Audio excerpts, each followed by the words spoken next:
5 minute है आपका।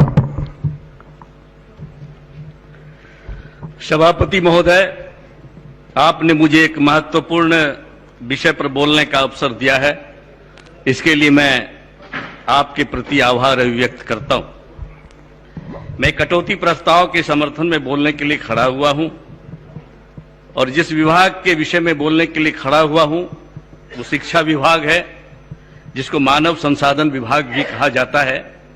और सच यही है कि मानव संसाधन विकास और विभाग के माध्यम से ऐसी शिक्षा, ऐसी दीक्षा मिले जिससे कि यहाँ के नौजवानों को रोजगार मिले। लेकिन मुझको लगता है कि 15-20 वर्षों में इस व्यवस्था में कोई आमूलचूल परिवर्तन नहीं हुआ, बल्कि ऐसी है जिससे कि बेरोजगारी और बढ़ रही है। पूज्य बापू महात्मा गांधी ने कहा था कि करोड़ों लोगों का निरक्षर रहना इस देश के लिए कलंक और अभिशाप है, इससे मुक्ति पानी ही होगी। लेकिन दुर्भाग्य है और मैं भारी मन से कहना चाहता हूं कि व्यवस्था इतनी चरमरा गई है कि आज गांव में जो सरकारी विद्यालय है, चूंकि मैं ग्रामीण क्षेत्रों से आता हूं, मैंने नजदीक से देखा है, वहां अगर 100 बच्चे प्रथम वर्ग में एडमिशन लेते हैं तो वो हाई स्कूल जाते जाते 48% बच्चे स्कूल छोड़ देते हैं।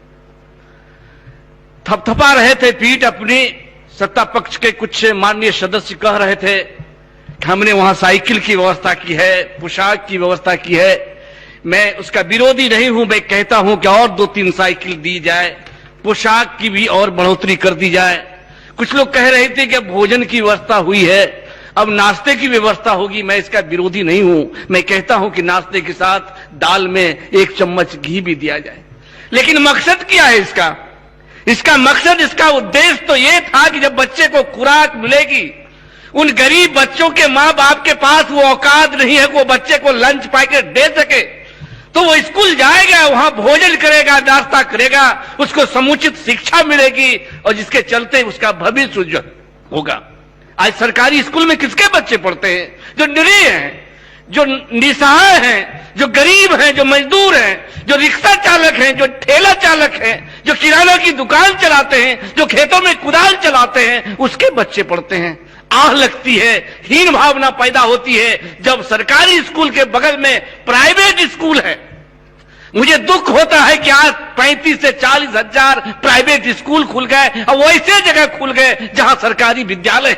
शाम के समय में जब छुट्टियां होती है और प्राइवेट स्कूल के बच्चे जब निकलते हैं तो उसके पीठ पर एक काला बैग, उसके बाल सुधरे हुए, पैर में काला जूता, उजला मोजा, लंच पैकेट से भरा हुआ वो बैग। जब गरीब बच्चे, जब सरकारी स्कूल में छुट्टी होती है, उसके पांव धूल धूसरित होते हैं, उनके पांव उछड़े होते हैं, उसके कमीज की बटन टूटी होती है, उनके अंदर हीन भावना पैदा होती है। वो सोचता होगा अगर मेरी व्यवस्था अच्छी होती तो मैं भी प्राइवेट स्कूल में पढ़ता। यह स्थिति उत्पन्न हो गई है। डॉक्टर कलाम जो भारत के पूर्व राष्ट्र शिक्षा मंत्री थे, उन्होंने कहा था कि अगर गरीबी से निजात पाना चाहते हो, अगर मजबूरी और बेरोजगारी से मुक्ति पाना चाहते हो, तो उसका एक ही हथियार है और उस हथियार का नाम है शिक्षा। लेकिन 15 वर्षों में उस हथियार की धार मुड़ गई है, वो भोतर हो गया है, शिक्षा की स्थिति खराब हो गई है। हम लोग भी सरकारी स्कूल के विद्यार्थी रहे, हम लोग भी सरकारी स्कूल मिलती थी। सर लोग तो चौकस होते ही थे, बच्चों को भी चौकस करते थे कि बड़ा डिसिप्लिन मेंटेन करना, अनुशासित रहना, शिष्ट रहना, सभ्य रहना, देखना डिप्टी इंस्पेक्टर आते हैं कुछ उल जलूल नहीं बोल देना। उस समय जब डिप्टी इंस्पेक्टर आते थे सीधे क्लासरूम जाते थे, लड़कों से पूछते थे टेबल का स्पेलिंग क्या होता है, टीचर का स्पेलिंग होता है, ये सारी चीजों की जानकारी वो लेते थे।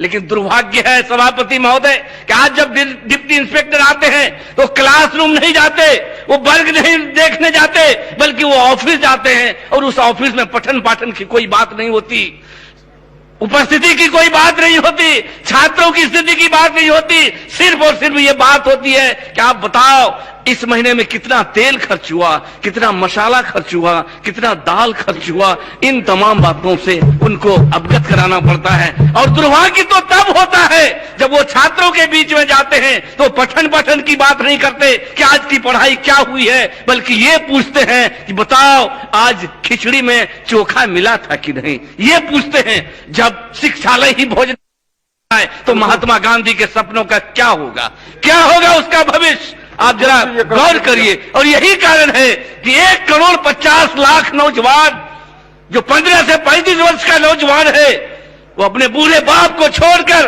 बूढ़ी मां को छोड़कर, जवान पत्नी और बीवी को छोड़कर, बहन को छोड़कर, छोटे छोटे बच्चे को बिलखते छोड़कर वो बिहार से बाहर दिल्ली, पंजाब, हरियाणा में दर दर की ठोकर खा रहा है। और यही कारण है कि शिक्षा गुणवत्तापूर्ण नहीं मिल रही है।